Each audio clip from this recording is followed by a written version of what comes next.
kingdom of heaven. Lord,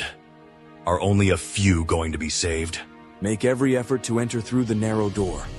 for I tell you that many will try to enter, but will not be able to. Jesus ንእስነት በዚሑ ኣነ ስረሲዕካ ንኽምለስ እሞ ክንደይ ዘይፀዓርካ ዓለም ገፊሑኒ ክፃወት ክስዕስት ዝሃብካኒ መኽሊተይ ክርስእ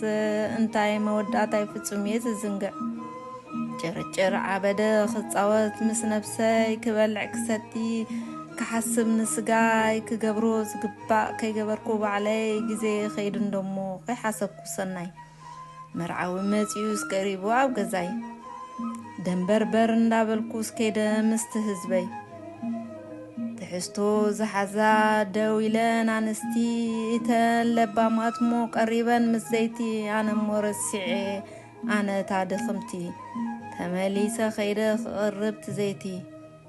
ወዮ መርዓዊ እንዲሁ ሓሊፉ ሰዓቱ ኩሎም ኣትዮም ሲ ሰብየለን ጸኒሑ ካኣቱ ተበልኩስ ማዕፀውን ተዓፅዩ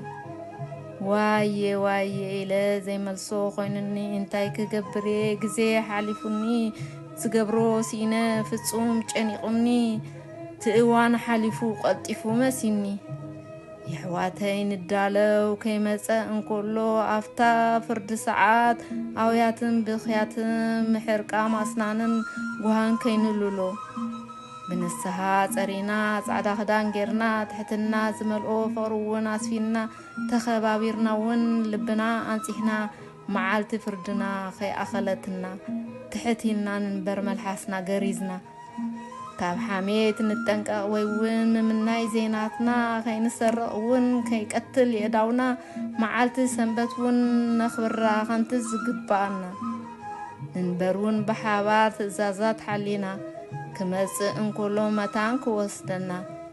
ይቐኒሊ ሕዋተይ በዛን እሽተይ ዓቕሚ ዝፈተንኩ እየ ብሩኽ